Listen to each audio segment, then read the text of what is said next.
like for you to open your Bibles, book of James. We're in the 5th chapter. You realize we've been on this thing over 5 months. But it's fresh. And you know, we could turn around and go right back to the first chapter, and I promise you it'll all be new again. You say, no, I've learned everything in it. It's always fresh. If this book, if it could be read from cover to cover, you'd know it. There would be no need of ever going back to it again. That's where the Holy Spirit comes in. He keeps opening our eyes and keeps taking things off that we can see. And that's what you call growth. Growth. I was telling Barbara, I have, for years and years, I've been leery of people saying, trust me. Does that bother you? That really bothers me. If I've got to ask somebody to trust me, then that shows that I'm not trustworthy to start with. Trust is something that's earned. Now, you can keep your health plan if you want it, period. You know what I'm talking about? Amen. Aren't you glad we've got something that does not change? Amen. Same yesterday, today, and forever. This is something that is trustworthy. It stood the test of time, still standing the test of time, will stand the test of time, and 100 years from now, if the Lord tarries, it'll still be the same. Before we start, I got one more thing. I saw today, the question was imposed, what's more important in America? Sex or religion? You know what's more important? Sex. Boy, you talking about a downward spiral. Our nation's on a downward spiral. But I'm on an upward spiral. Getting ready to go home to be with Jesus. 5th chapter, the first several verses is going to deal with people that are rich. Now let me say, there's nothing wrong with being rich. Nothing wrong with being wealthy. Nothing wrong with being a millionaire. Nothing wrong with being a billionaire. There's nothing wrong with it. But there is something wrong when you have and you don't know what to do with it. There is something wrong with how you accumulate what you do have. So if you're wealthy tonight, if you've got a lot of money, God bless you. And if you learn to handle it in the right way, He will bless you. And there's no end to the limits of God. He'll just keep on blessing and blessing and blessing. That's why He said it's more blessed to give than to receive. I'd rather give than to take from somebody or for you to give me something. Sometimes when people give me things, I'm almost embarrassed. And I don't mean that in a negative way, but I'd rather give. There have been occasions in my life that I've seen needs, never say a word to anybody, go by that person's mailbox and put an envelope, put whatever their need was in, put it in the mailbox and just go, and nobody saw me. And finally somebody would say, you know, I had this need and God provided, and God would just bless me. I'm telling you, boy, that was more exciting than anything I've ever been in my life. Amen. If you don't believe it, try it sometime. You say, well, if I could see a need, look, they're all around. They're all around. 5th chapter, 1st verse. Go to now.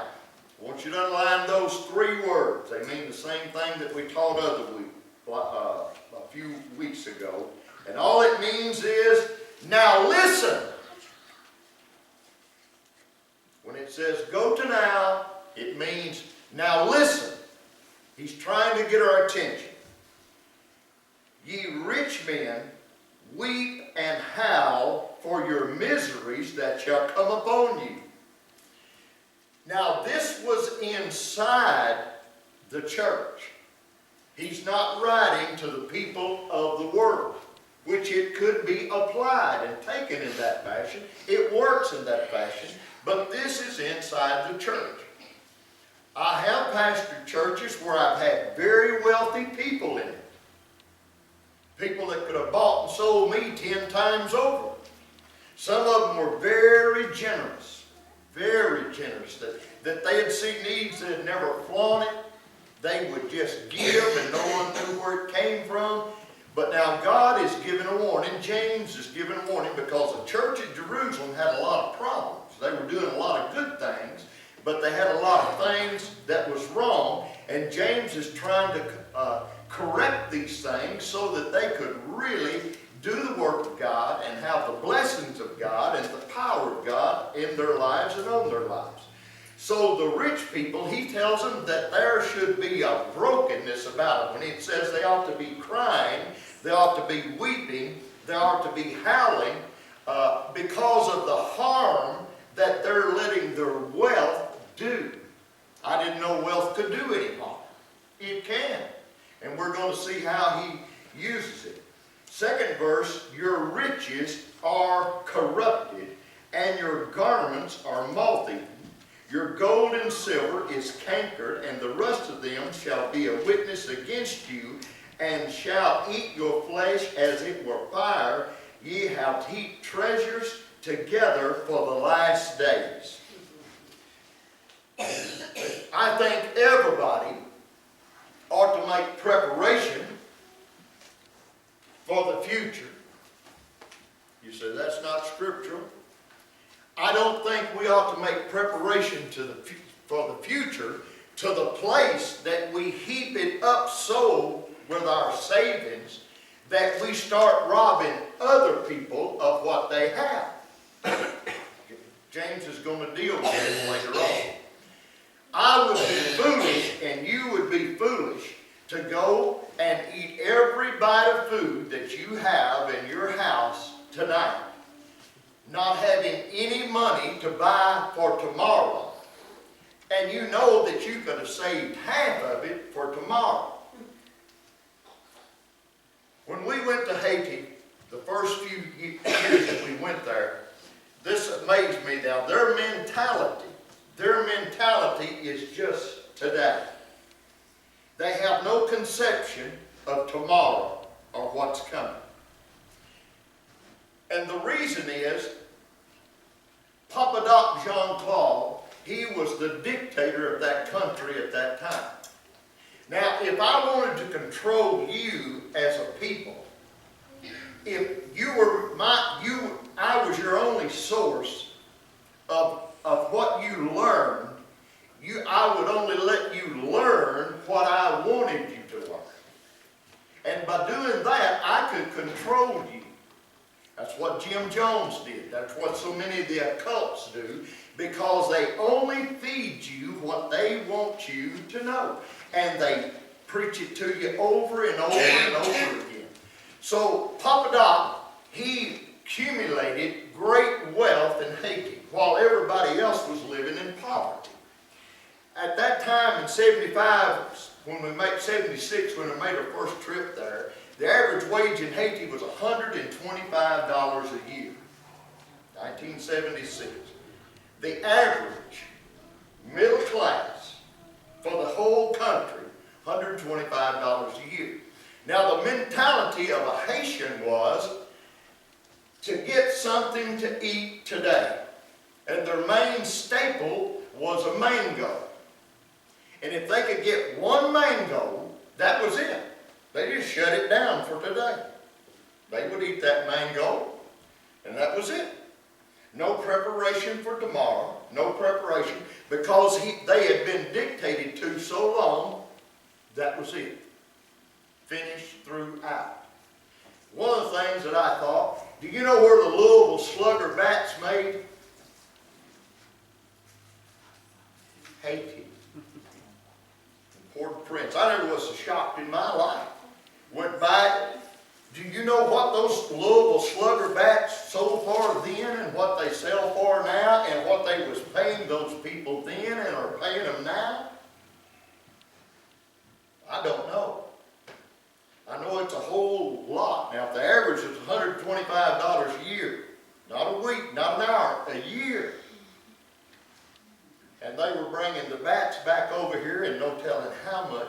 make it out of. Now, this is what God is talking about. Not in the world, it can apply, but in the church. Now, if you see needs and you have accumulated great wealth and you're not willing to meet those needs, then that's who he's talking about. Now, we know, and I believe with all my heart, that tithing is as biblical could be. That a tenth of everything that Crow makes, I need to bring it, put it in the offering, and give it to God. That's his. Off the top, before anything else, he calls it first fruits. If you've got a cornfield, you get 10,000 ears of corn, 1/10 of that belongs to the Lord, and don't go pick out the nubbins and give it to him. Pick the best that you got, the first fruit, and present that to God. But then after that comes offerings unto God. And if we only just give a tenth, we have not really given anything to God, because that was God's to start with. In the Old Testament, that's how the temple in Jerusalem, and that's how the priests, the Levites, the workers, the high priest around the house of God, the sacrifices, that's how they were taken care of. And so it carries on over into the New Testament, where you and I live. That's how the church functions. That's where our lights come from, our water, our building, our air conditioning, our heating, all these things. And that's why we've started supporting a missionary. That's why we're starting, and later on we'll do more. But we cannot keep what we've got to ourselves. Do I sound like Obama? We've got to distribute it. It's got to go out. We're going to do this in a spiritual way and not a fleshly way as the world does. So he says, your treasures is going to be a witness against you. Now I want you to notice carefully the witness that he's talking about. Your riches are corrupted. Second verse. Your riches are corrupted, and your garments moth-eaten. And your gold and silver is cankered, and the rust of them shall be a witness against you. If I accumulate so much that I'm not using it, what's going to happen to it? It's going to rust, it's going to deteriorate, and God said that's what's going to testify against you. That's the witness against you. How many of you have a shoe fetish? I got one in here. It's my wife. I got two in here. My oldest daughter. Worst I've ever seen in my life. After she died, I went into her bedroom and I found under her bed boxes of shoes that had never been opened. She had on two doors, the back of her door into her room, the back of the closet, shoe racks, never worn. Up in the top, shoes, never worn. I guess you call that a fetish, wouldn't you? Yes, she loves shoes. But now, if those things stay there, I don't care if they were new, and just stay there, eventually they're going to deteriorate. They're going to rot. So if we have things that we're not using, it's going to rot. If we've got gold, we've got silver, they will get tarnished. Do you have any silver in your house? We got a little bit. From years past. Did I ever polish it? I thought I did once 45 years ago. With silver, I don't care how you keep it. If you don't take care of it and polish it, it's going to tarnish. It'll turn. Gold will too. So God's saying to us, the things that we have, if they're not being used and we just lay it up on there, then this is going to be a testimony against us. tell God what we've done, He can look at our merchandise and already tell what we've done. We are hoarders. Now, notice what He's going to cover next. 4th verse. Now, here's the witness. Besides your gold and silver and garments testifying against you. 4th verse. Behold, the hire of the laborers who hath reaped down your fields, which is of you kept back by fraud, crieth.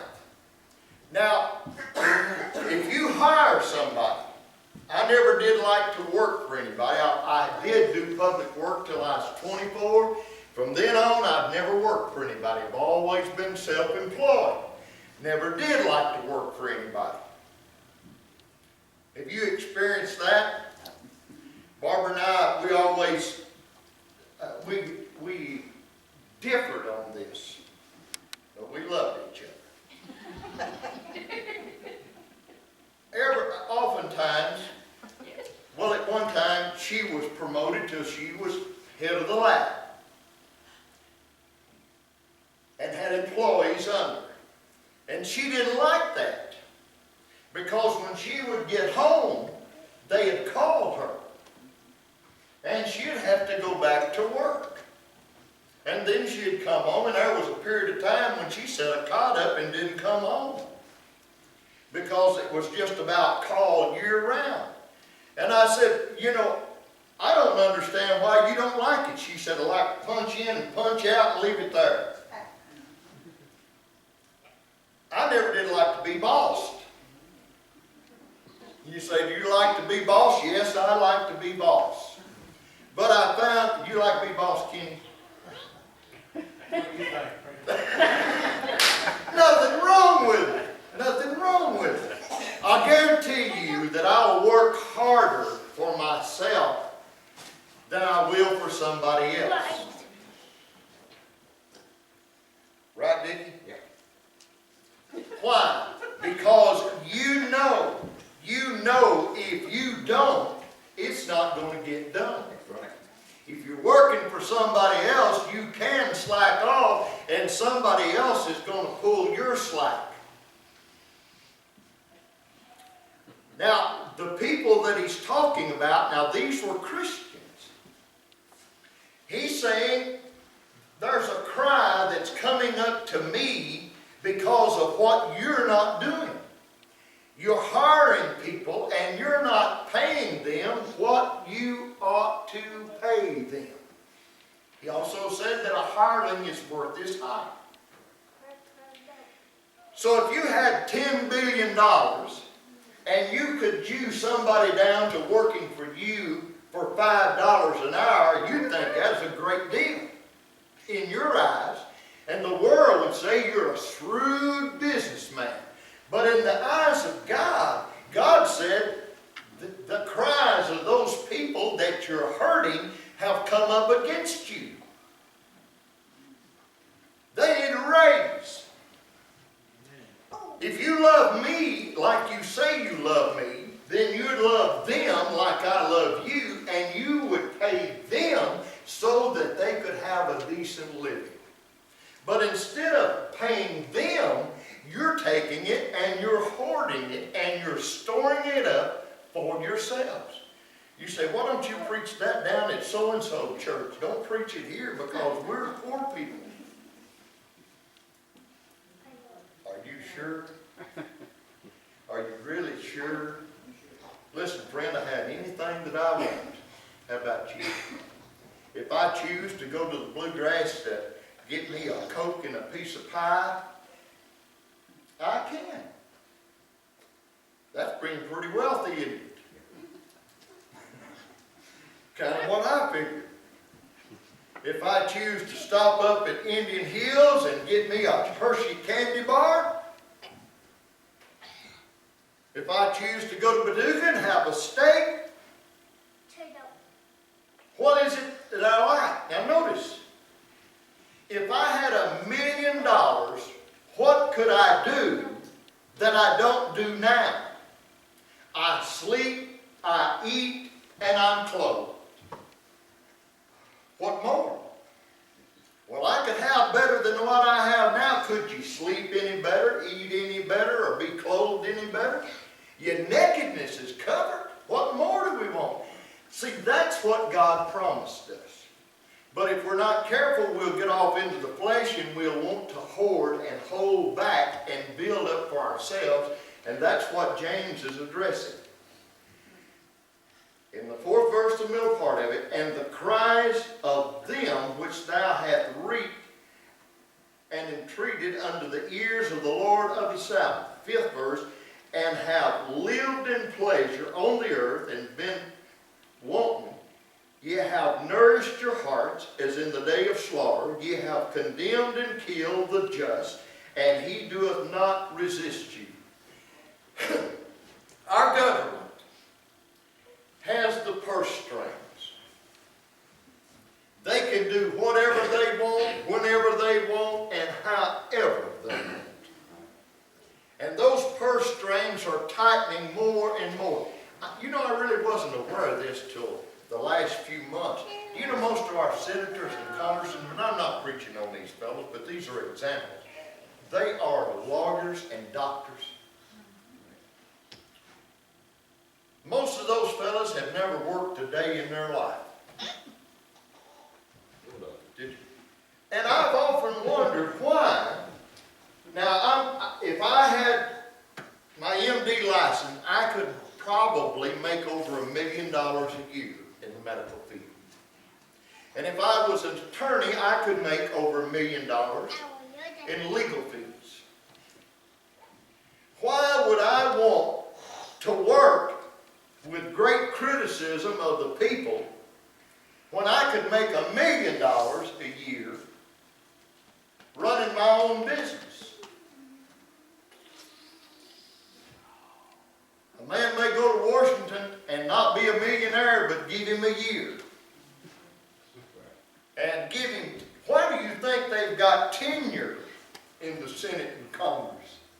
Why do you think that the Democrats that are for Obama is now opposing Obama? I think there's 6 or 8 of them. Why? Because they're coming up for election. They want to get the votes. And they know if they don't do a switcheroo, they're not going to get the vote, so they're willing to jump out of the vote with Obama so they can get sent back to the Senate and Congress again. That's enough of that. But you get the picture. So our wealth is not accumulated here. If all we have is the wealth of our accumulation here, then we have no wealth in heaven. And the wealth that we've accumulated here, that we hoard, will be a testimony unto us. And then comes the way you get it. If you get it by hook and crook, and by cheating people, those cries of those people are rendered up to God, and God hears those cries, and He will bring judgment on those people. Maybe not now.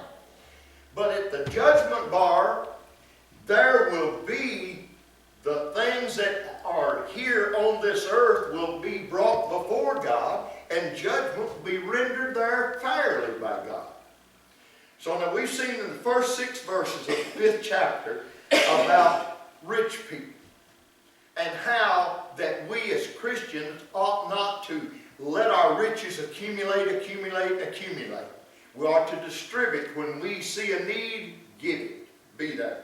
7th verse, he comes back to the person that does not have much. He comes back to the person that is born again and that may not be a privilege of having great wealth. It says, be patient, therefore, brethren, unto the coming of the Lord. Behold, the husbandman which waiteth for the precious fruit of the earth, and hath long patiently for it until receiving of the early and the latter rain. Now, 2 weeks ago, I've been talking about this for 5 months. When I came here, the little corn was planted in the ground, it sprung up green, and then it turned brown, and combines came by and began to shell the corn, and now it's gone. So he says the farmer, the husbandman, the farmer, he planted and then he waited patiently. on his crop. There was a dependence there. He depended on the spring rain, the autumn rain, the summer rain. He depended upon the rain that God would give in order for his crop to grow. So he says, as Christian people, just be patient. These people may overrun you.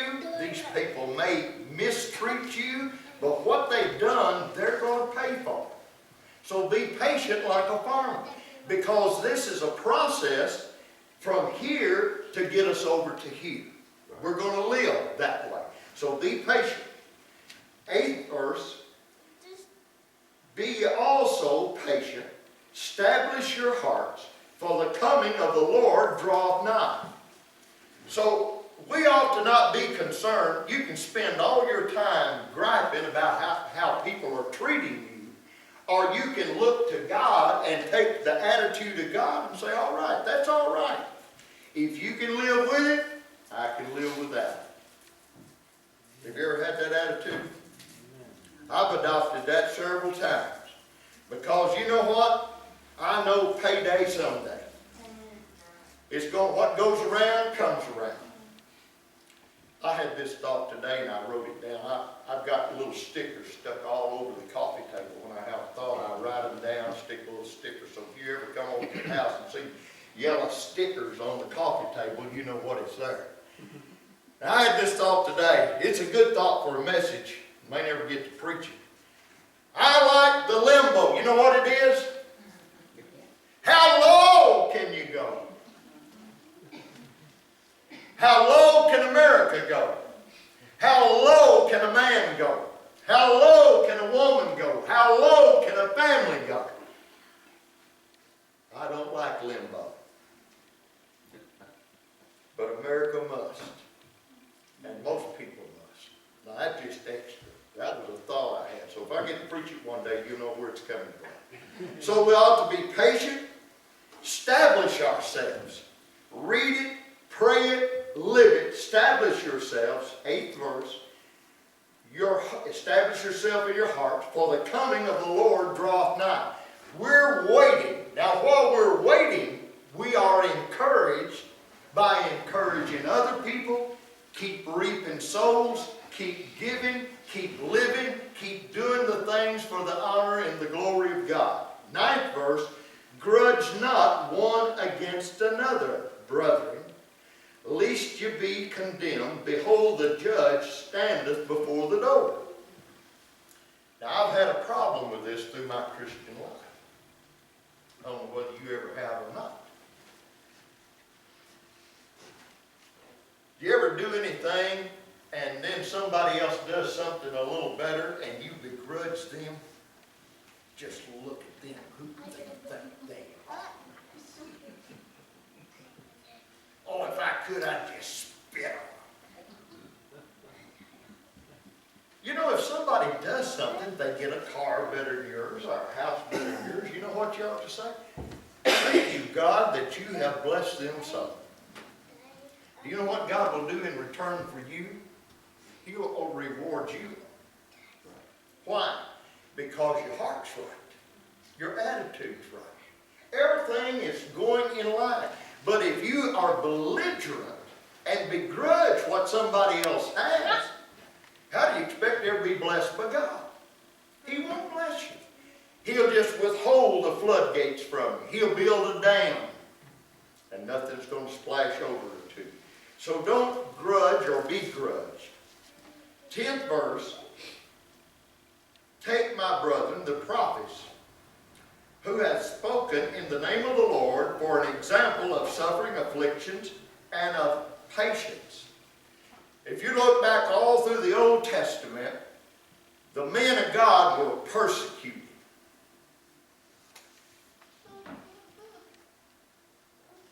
Some of them were in prison. Some of them were beaten. Some of them even took their lives. And these people weren't wealthy, but they possessed the power of God.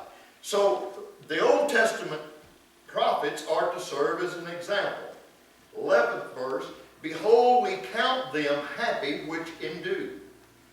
Ye have heard of the patience of Job, and have seen the end of the Lord, that the Lord is very pitiful and of tender mercy. Now, when I read that and I said, my Lord is pitiful, I said, my land, I didn't know anything about God was pitiful. So what is it when he says that he's pitiful? He gives you show He more has show. pity for you. All right, pity for us. That's what I was saying. Okay. The word means, and so it goes along, compassion.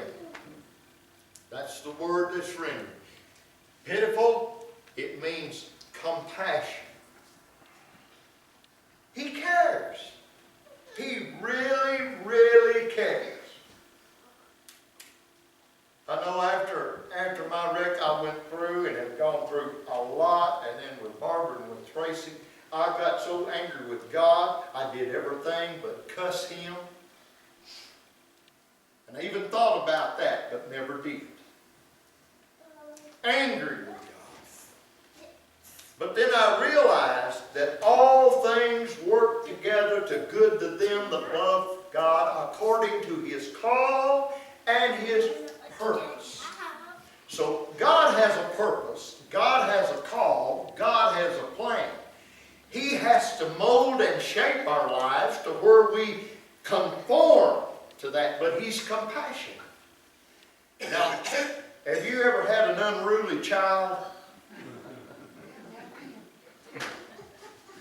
Okay. Now you would think, if you got a child, you could just take to that child and say, honey, don't do this. And they would say, all right, I won't do that. That don't work.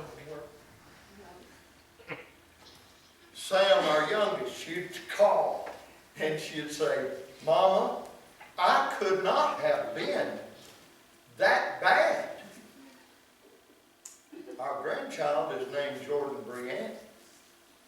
And she said, she is driving me crazy. She is bull-headed and she is going to have the last word. That was Sam. That was me. I don't know whether it's my mother or my daddy, but on down the line it came. Paybacks is rough. We never think when we're a child about the things that we're doing, that one day we will not want our children to be doing those same things that we did. So you think, and I keep telling people, remember back when you was a kid, when I counsel people, they got kids that just going wild. I said, how wild was you? What did you do? Who did you listen to? Them telling, if your mom and daddy explained what the hardship, did that fix it? You say, oh, okay, I got that now. You might have said that to them, but as soon as you got out of their sight, you did what you wanted to do. But notice this, we never get out of the sight of God. He's all present. He's all knowing.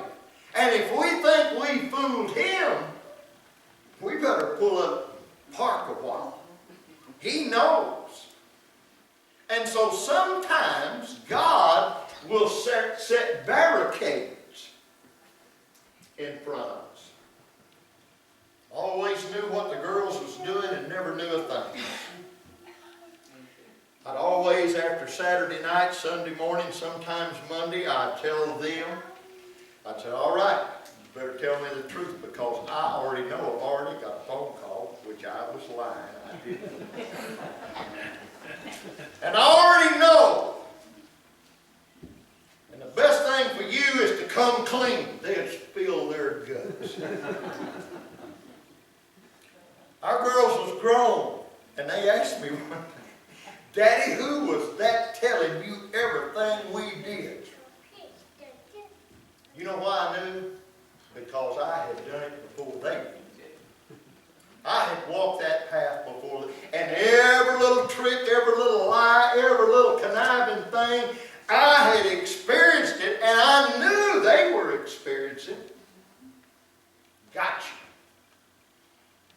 I used to tell them, she'd say, "Who told you?" I'd say, "Oh, Jay Goody." Tracy said to me, "Who in the world's old Jay Goody?" I don't know, but he's a blabbermouth. Did he ever tell on you?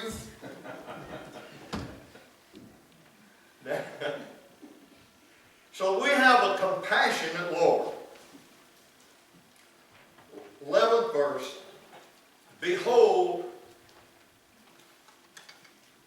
we count them happy. We've already done that. 12th verse. And we're going to end right here. But above all things, my brethren, swear not, neither by heaven, neither by the earth, neither by any other oath, but let your yeas be yea and your nays nay, lest you fall into condemnation. I've had this thing and I've really worked on this. If somebody would ever question me, if I told them something, I'd say, "I swear to God."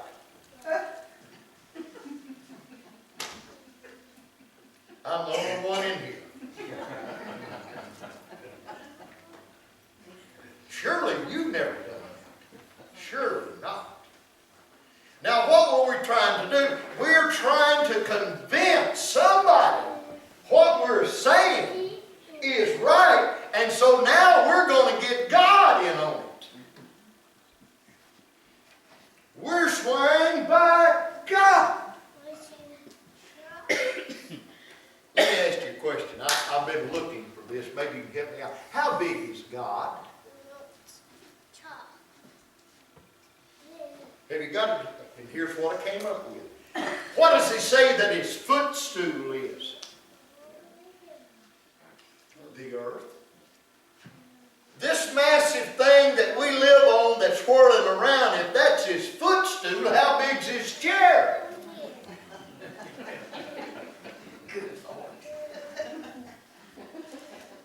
He's got a throne, hasn't he? How big is it? If this is his footstool, then how big is heaven where he lives? Boy, wouldn't that preach one day? I've had a lot of thoughts this week. And Barbara hadn't sat still long enough to be the preacher. Tell her about it. So, don't swear by heaven. Neither by the earth, neither by any other oath. Well, I've had to really work hard and still work on this. I swear on my mother's grave. I'll swear on my child's life. Can you give another explanation for that? I can't. I believe God meant what he said what he meant. Now, if I quit swearing by the heavens or the earth or any other thing, what's God going to do for me? That's going to allow me to get closer to him and get more grace from him. All I'm doing is just getting in a closer walk with God. I believe they had a problem in the church at Jerusalem, people walking around saying, "I swear to God. I swear on my mother's grave. I swear on my children's life. I swear on my eyeballs." We'll swear on anything, won't we? Trying to convince somebody. Now, if you notice the latter part of that verse, that reflects the first part of it. You don't have to swear. He says, let your yeses be yes. Let your no's be no. He said if you go past that, what is it? The latter part of that verse.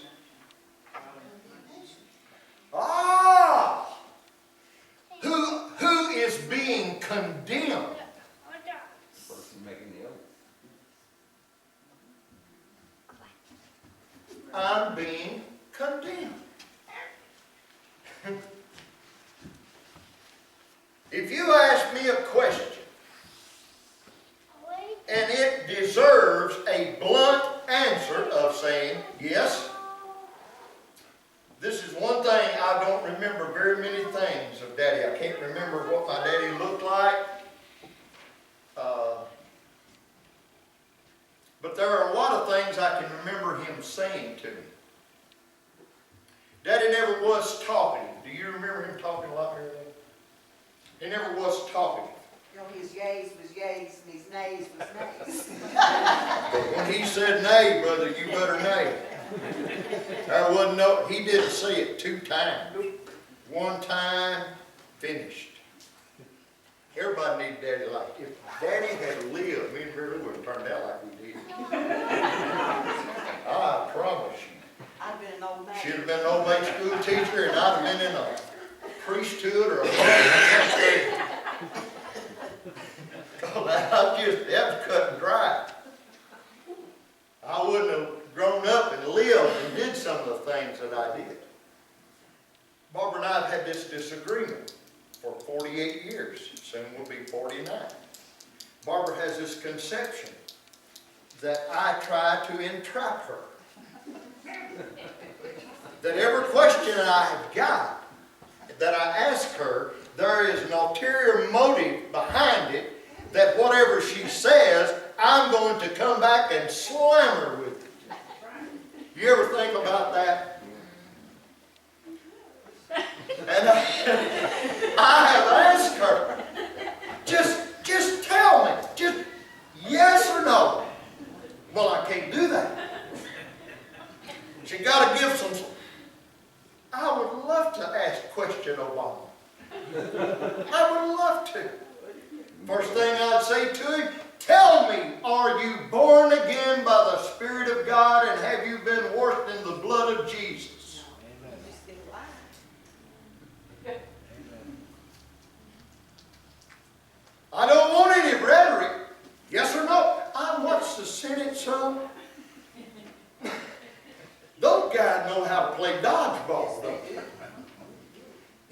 they? If you plastered it on their foreheads and gave them a script they couldn't say, yes, no. I've never heard anybody answer. Now the problem at the church at Jerusalem was they were creating things that wasn't right. We should never ad lib. Now, if I see something happen out here that's a little bit funny, I can take that, and when I get done with it, it'll really be funny. Because I can add some descriptive adjectives to it, another move or two with it, and I can get you rolling down the aisle. Yeas, yeas, nays, nays. If you don't, then you'll be like some people. We have a friend in Alabama, and this is it, promise, I'll shut up. His horse trainer. And if you have a horse barn, you have a problem with rats. So you got to keep a bunch of cats, keep out rat poison, because if you don't, they'll get in. You can keep them out. But where this guy was training horses, he said, I came home last night from the horse show, and he said the rats down there were so big that they were throwing the cats out of the loft. Them big rats. Now that made good humor, but the problem is, his life was like that. He couldn't tell the truth about anything. He always had to make it bigger or better. So this is, as a church, what we are. What God's give us, let us share. Let us give back to God. Let us see the needs of the people around us that are saved, that are unsaved, and let's be a blessing to them. Let our yeas be yeas. Don't ad lib. Don't take away. Be patient. The rain is come, and it's still coming, and the crops is growing. That's been harvested over there, and this is almost ready to harvest when God said get it. Let's stand together.